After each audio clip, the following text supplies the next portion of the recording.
Hi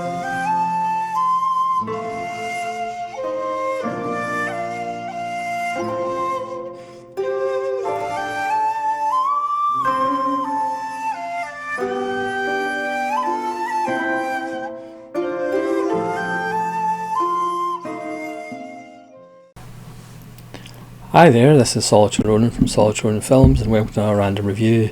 Today's random review comes from 1994, and it's Charles Burnett's The Glass Shield. Remember in the 90s when American cinema, especially American independent cinema, was absolutely booming? Charles Burnett, of course, did Killer of Sheep, and also did To Sleep with Anger with Danny Glover, available on Criterion. He's done a lot of documentaries as well. This is a wonderful film with an amazing cast. Also, you can see Ice Cube is on the cover, but he's an important character, but I wouldn't necessarily say he's the lead character. It stars Michael Boatman, who I'm not really that familiar with. He did a lot of TV, and to be honest, he's probably the weak link in the film. Sometimes he's fine, sometimes he's not so much. Also co-stars Laurie Petty, who was fairly big for 10 minutes in the 90s, also in Tank Girl and such. Bernie Casey, the wonderful Bernie Casey's in it. Michael Ironside, Emmett Walsh play a pair of detectives. Richard Anderson is in it. He plays the head of the sheriff's department. So it's a story about a young idealistic police officer, J.J. Johnson, played by Michael Boatman. The story was based on a real life characters and real events in the early 70s in an LA sheriff's department. Obviously it's updated to the 90s, and it's now 30 years later and not much has changed. So Michael Boatman is the first black deputy in the sheriff's department. Laurie Petty is already there. She's the first female in the sheriff's department. And strangely enough, you can kind of figure out how they are treated. Now, J.J. Johnson is full of naivety and idealism, and we first see him on the street letting a black woman go for speeding, and his partner quickly, as she speeds off again, stops her and gives her a ticket and tells him not to trust anybody, which is probably a good shout. He's under pressure from his girlfriend to tell his parents that they're getting married. Their conversations are always about his job. There is constant tension about a recent detainee that hanged himself in one of the police cells. Bernie Casey is the local lawyer who kind of takes on all these cases. Again, there's a group in the sheriff's department who are part of a bowling team, but are also part of another kind of group. Again, this was kind of based on fact as well. There's lots of character actors in the film as well that you would recognise. There's one of the sheriffs won't even shake Michael Boatman's hand, but then when he does him a favour, all of a sudden that they're best buddies again. You do get the sense of, you're either with them or against them. You do get the obvious institutionalised racism. Fortunately, that's all sorted now. As we sit in 2024, the police force is much better. Again, Michael Boltman's character, his naivety and thinking, he was sent there because he was recommended and, he was the best in his class, and Laurie Petty quickly kind of tells him, well, it's just to fill a quota, the same way them taking on me was to fill a quota, because this sheriff's office has had complaints of brutality and there's a couple of officers on suspension, and so you have all this flowing around. And then there's a homicide that Laurie Petty is the second officer on the scene, and she is slightly suspicious of the story, and it's a husband and wife, and the wife has been shot dead, and the husband is Elliot Gould. The cast is crazy.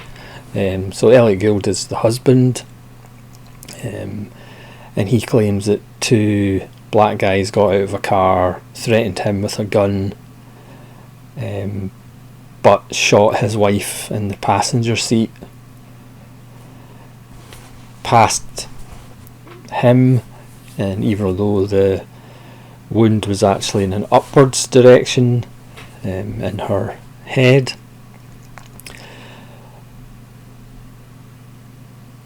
And Ironside and the wonderful Emmett Walsh are the detectives, and because it's Michael Ironside, he's obviously doesn't really want to hear what Laurie Petty's got to say, because she's just a beat cop essentially. Emmett Walsh has his own problems, and they want to go out on a high as far as catching this shooter, this murderer, and then enter Ice Cube just as a random guy out with his girlfriend in a car, and he's stopped by one of the officers who's partnered with Michael Boltman. He's just going about his business, going to the movies, but automatically there's a antagonistic approach by the other officer. They find a gun, and they then arrest Ice Cube on suspicion of having a gun that he took from his girlfriend's dad. They turn that into he stole it from his girlfriend's dad, and they kind of railroad Ice Cube as being the shooter who shot this woman.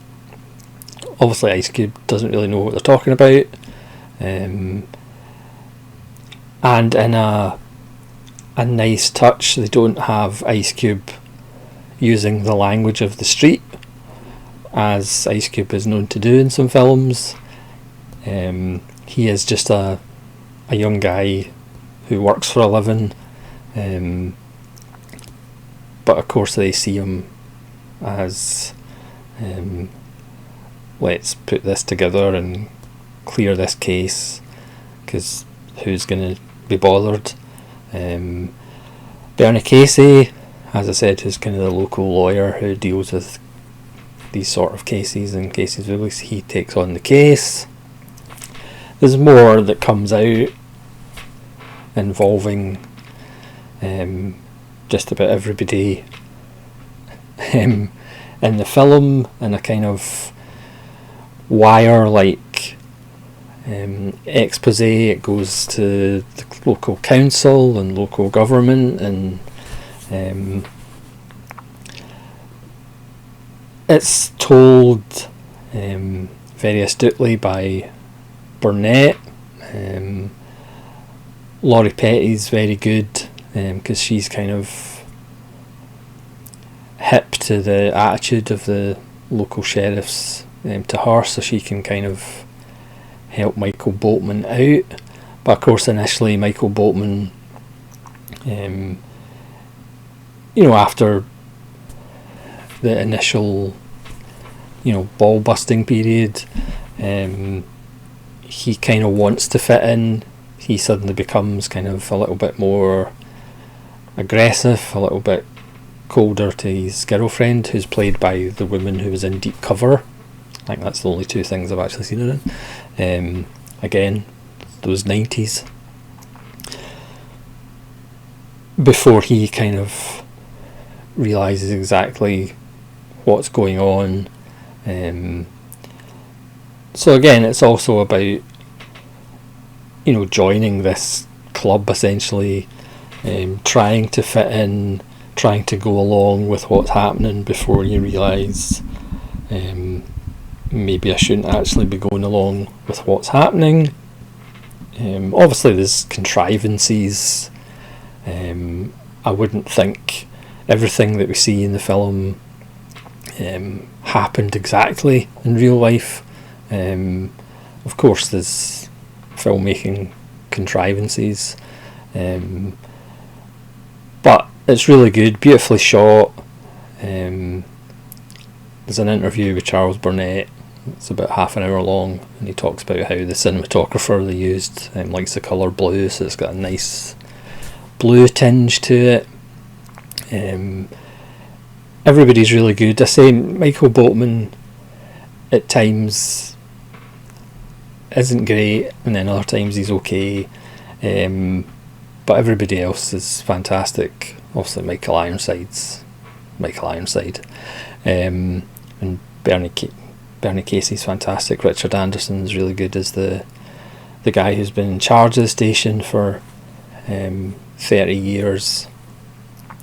But again, you get a real idea of the kind of gung-ho John Wayne kind of attitude of this sheriff's department. So you kind of see it all the way from the community that's kind of questioning what's going on, all the way to the local politics and who's putting pressure on who's calling in favours for who. But it's a really wonderful film. Again, it's BFI, so you do get a nice booklet. Again, you can see the colour blue, and again it's a Blu-ray DVD. I picked this up. Rare Waves, who are an eBay seller but also have a website, they're currently doing collector's editions, 2 for £16. So I picked that up. I picked this up from that, so it was only £8, and it's well worth it. Another wonderful 90s independent American film. I mean, it was picked up by Miramax. There's an interview, as I said, with Charles Burnett in 2016, which is 26 minutes, which is really good. He talks about his early days. He talks about making the film, how some production companies wanted the script to be more clear and more explicit about what's going on, instead of actually letting the audience work it out for themselves. But eventually went to Miramax, and of course in the interview he does say Harvey Weinstein was respectful, which obviously hasn't aged well, but this was 2016 before everything came out. There's also an alternate ending. Now at the time apparently people thought Burnett was forced to do an alternate ending, but he wasn't. He wanted to do it himself. Originally the ending, I don't actually have a problem with the new ending that's in the film. I think it actually works better than the ending that was originally filmed. I think Burnett said, to Boatman to make it more emotional, not necessarily over the top, but when you watch it, it comes across as being really over the top, the ending, the last scene. So I'm actually glad that Miramax gave Burnett the extra money to reshoot it, because I think it just works a lot better with the film. So it's a film that I wasn't familiar with, but as I said, it's another 90s American film that's well worth checking out, because as we know, the 90s were pretty much the last really great decade for American cinema. Yeah, I mean, Ice Cube isn't the main star, but he's obviously an important role. So, because that was the other thing they said, because Ice Cube fans were coming to the film, some production companies wanted them to put more guns on the cover. So to think, this was another Ice Cube kind of gangster film, which it's not. So it's good that Burnett certainly won that fight with production companies and Miramax, even though, as he said, there was disagreements, but he still got to do the film that he actually wanted to do without portraying it as something that it's not. So it's well worth checking out, especially if you're an Ice Cube completist. So thanks very much for watching this random review of The Glass Shield from 1994. Please let me know if you've seen it and what you think of it, and hopefully you'll join me again for more random reviews. This is Solitary Ronin from Solitary Ronin Films, saying farewell.